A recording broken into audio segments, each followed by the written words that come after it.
Myles, this is the fourth time in the last 5 games you guys have given up double-digit threes. Just what are you seeing go wrong on that end of the floor? I think during a little run, they probably got 2 or 3 threes like in transition.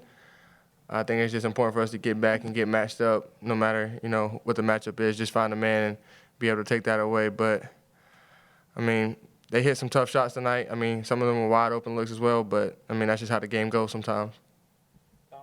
Myles, can you explain that last possession there, like what the goal was in the huddle and how it played out? I think we were trying to run a play, but then I think the substitutions kind of got everybody a little confused a little bit, trying to put everybody in their right spots, and then we didn't have a timeout, so we were trying to fix everything on the fly a little bit in such a heated moment. But we got to be better as players to know no matter who's in the group and who's on the court that we can get the playoff no matter what, and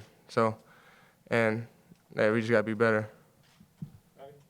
Yeah, Anthony, you guys are 2-6 now, quad 1 games. A lot of ground to make up. Can you just kind of like give the fans sort of an idea of what you guys are thinking, the mentality in the locker room, and how you go about trying to fight up this hill?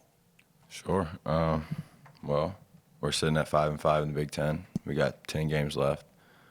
Our next 4 are against really, really good teams that, if we're able to string some wins together, it changes the whole trajectory of our season. We get Purdue, Wisconsin, Michigan, Michigan State. Those are golden opportunities for us to get over the hump a little bit, figure it out, and just continue learning how to win. And like I said, if we're able to string some of those games together, it changes everything. So, we still have 10 games to go, and we want to try to win all 10 of them. For both of you guys, you were down 63-53, and it was like you flipped a switch, and suddenly you went on a big run, 20-7, and then you had them down by 5. What kind of reaction did you have emotionally during that run, and what was the response? How did you process the response of the crowd?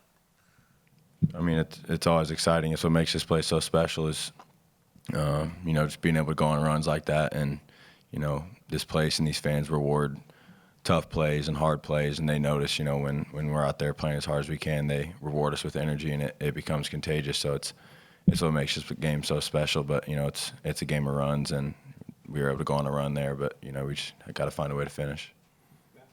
Yeah, Myles, you guys responded after the Illinois loss. I guess before the next game, what kind of goes into your guys' preparation just in terms of getting another response?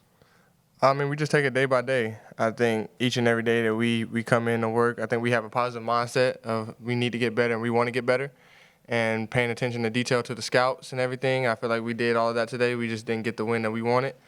But it doesn't change what we have to do. We still show up every day, each and every day, working and trying to just get better.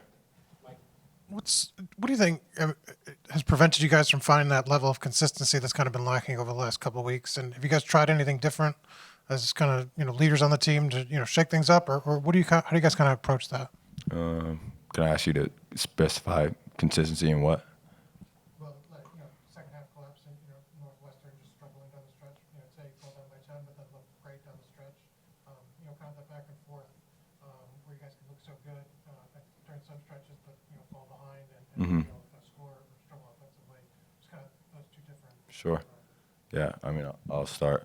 Like I said, it is a game of runs, and we know that, we're going to go on runs and they're going to go on runs, and it's about who can handle those punches and keep fighting, better than the other team. And unfortunately, today they responded in a way that, they made a big shot at the end and whatnot. But for us, it's just staying composed and not letting the highs get too high or the lows get too lows, and understanding that, okay, maybe they did go on a run, but now we can go on a run. Or maybe we did just go on a run, so let's continue to try to build on it. So it's just not getting hung up on whether it's really good or really bad at the moment, and just staying focused on the next play and, again, trying to win games.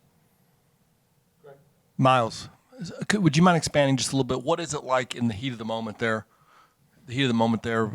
4 seconds left, and players are coming in, and you got a play called, and you're trying to get everybody in the right spot. Are there a couple wings, maybe not sure which one can you just talk more about what is that like? Because I've never thought about that before. Well, I'll just start by saying this.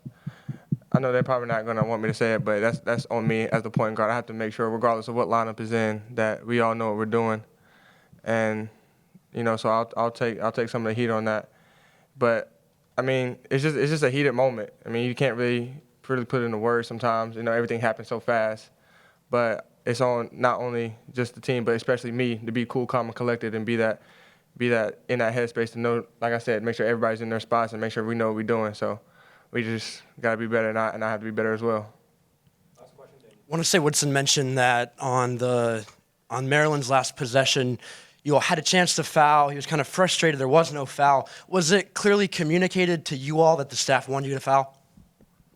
We had discussed it in the huddle. Yes, it's on us as players to go out there and execute. You know what's told us to do, and you know we didn't do it right there. But that's not the reason we lost the game. You know, there's plays and plays that add up and lead up to that. So it's sure, yes, we were under the impression that we were supposed to foul, and unfortunately we didn't. But you know, it's a long game. There's a lot of things that add up to it. So.